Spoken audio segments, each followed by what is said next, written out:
وبيبدأ فيلمنا مع واحد اسمه بلين وبيكون ضابط شرطة، ولما بيكون في طريقه المستشفى علشان أمه ماتت واللي بيكون مستنيينه علشان الجنازة، وبيفضل يتكلم في التليفون كتير خصوصا مع أخته لويز واللي كل شوية تسأله اتأخر ليه، لحد ما فجأة بيلاقي كلب في الشارع واقف في طريقه، ولكن بيلاقي إن في حاجة خبطت بقوة في عربيته وما بيكونش عارف ايه اللي حصل، وبينزل من عربيته وبيلاقي في واحد مرمي على الطريق وعلى طول بيجري يروح له بسرعه ويحاول يعرف اذا كان عايش ولا ميت، وبيتصل بالشرطه ولكن اخته بتتصل بيه وبتخليه يكلم بنته، وبتقطع اتصاله بالشرطه لحد ما بيلاحظ ان في دم خارج من راسه وبيعرف انه كده مات، وبيشوف عربيه شرطه جايه من بعيد فبياخد الجثه ناحيه عربيته وبيستخبى بيها لحد ما عربيه الشرطه تعدي، وبعدين بياخده يحطه في شنطه العربيه وما بيكونش عارف يغطي وشه لحد ما بيقلع الجاكيت بتاعه وحطه عليه وعلى طول بيقفل الشنطه، ولما بيمشي بيقابل لجنه وما بيكونش معاه اي بطاقه هويه لانها في شنطه العربيه، ودخل وعرف نفسه انه ضابط شرطه ولكن الامين مش بيصدقه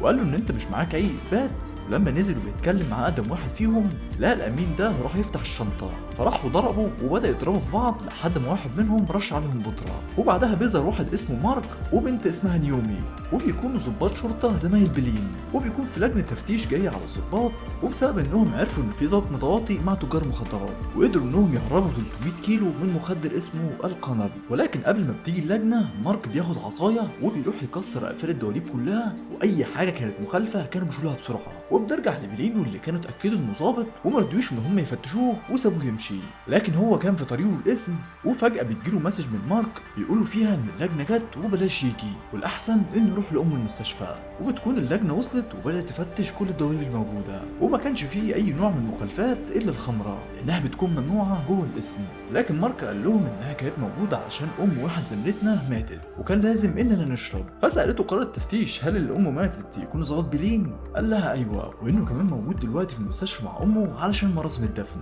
فقررت انها تروح له، ولما حاول يفهمها انها لحظه خاصه بيهم ولكنها اصرت انها تروح له، وبيوصل بلين المستشفى وبيقابل بنته الصغيره واخته وبياخد منها الصليب وبتقول له يطلع يحط الصليب معاها قبل ما يقفلوا التابوت، وبيطلع فعلا وبيعمل كده والتابوت بيتقفل، وبيجي له رساله تانيه من مارك وبيقول له ان هم بيفتشوا حاجات المكتب والدواليب والعربيات وهم عارفين طريقك دلوقتي وحاول تشيل اي حاجه تدينك، وبيبص بيلاقي في كاميرات الاوضه وبيلاقي مجرى التكييف متوصل لحد الاوضه، فبيخرج بسرعه وبياخد لعبه بنته اللي كانت بتلعب بيها علشان يخفي الجثه، وحرك العربيه قدام مجرى التكييف وفتح شنطه العربيه وخرج منها الجثه، وبعد ما ربطها كويس وربط فيها خيط ودخل اللعبه جوه فتحه التكييف وبعدين رجع الاوضه ومعاه شويه بلالين وقال لهم ان هو جايبهم للبنت الصغيره، بس في الحقيقه كانوا معاه علشان يحجب رؤيه عن الكاميرا، وبعدها استاذنهم ان هو عاوز يكون مع امه شويه لوحدهم، ولما خرجوا بقى لوحده قفل الباب وبعدها اتحرك على طول وفتح مجرى التكييف وبدا يحرك الجثه عن طريق اللعبه، ولكن اللعبه للاسف كانت بتعمل صوت زي الرصاص، ده اللي بيسمعه اتنين من الممرضين في المستشفى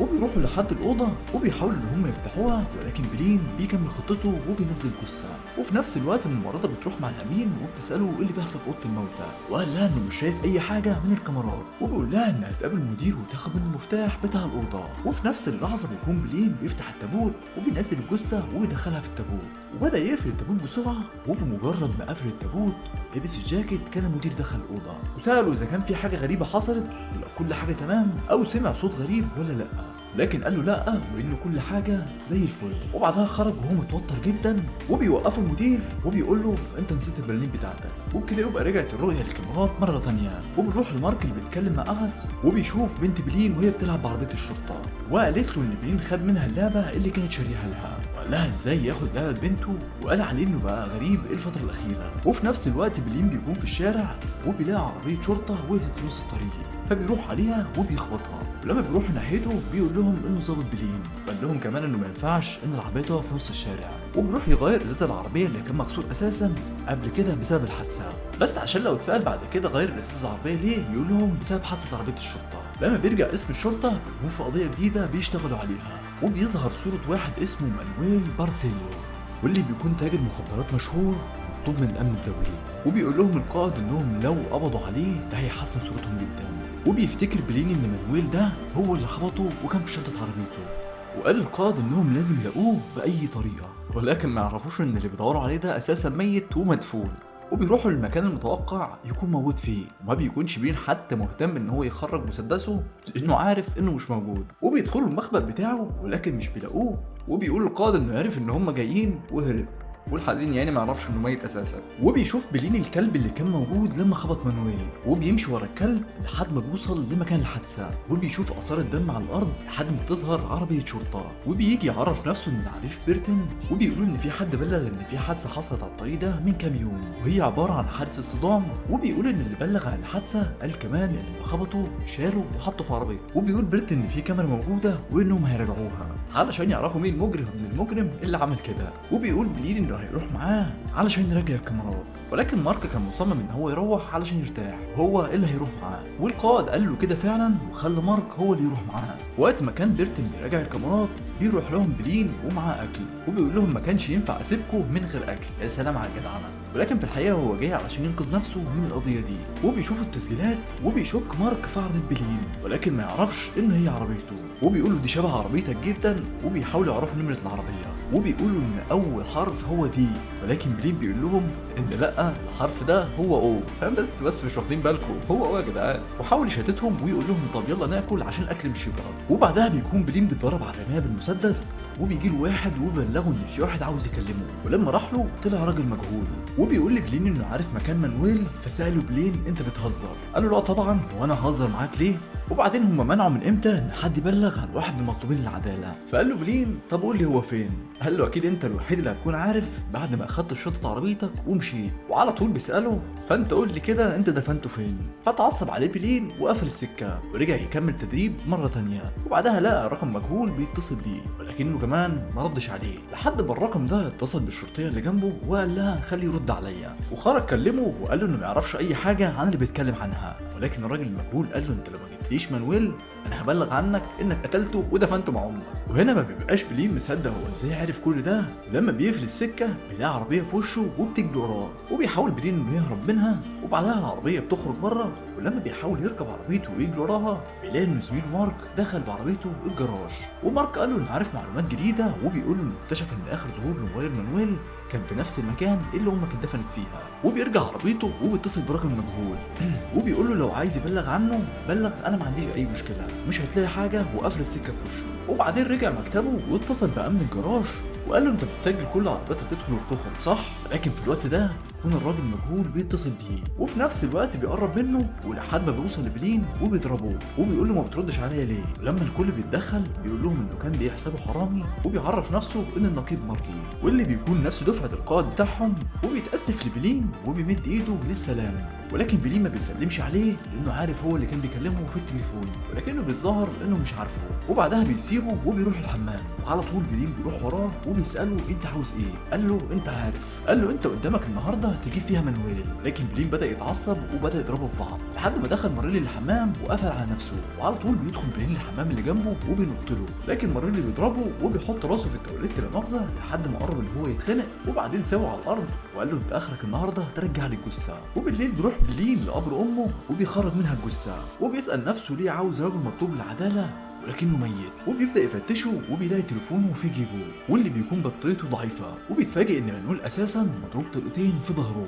وبيفهم ان هو كان ميت اصلا ومش هو اللي قتله. وبعدها بيقرر يروح المكان اللي كان مانويل فيه على طول، وبيلاقي جواب في اوضه الكلب عند الخزنه بتاعته، وبيلاقي تليفون على الشاحن. لما بيرد عليه بيلاقي واحد بيسال عن مانويل، لما بيعرف ان هو مش مانويل بيقفل السكه بسرعه. وهنا بيتصل بلين بنيومي وبيقول لها تجيب له صاحب الرقم ده وتبعت له صورته، وبيكون مارك معاه في الاسم وبيشوف المخالفات المروريه، وبيلاقي صوره مخالفه مروريه باسم بلين عند نفس الطريق اللي فيه الحادثه، وبيفهم ان هو اللي خبط الراجل عند الطريق. كان كل ده بيحاول ان هو يضللهم. وفي نفس الوقت بيروح بلين المغسله قاعد فيها مايكل بورغي اللي كان بيتصل على مانويل، ولما بيشوف بلين بيحاول يهرب ولكن بلين بيوقعه على الارض، وبيخرج كارنيه لكل الموجودين وانه شرطي، وخلاهم كلهم يخرجوا بره وقفل المغسله كلها وفضل معاه يستجوبوا.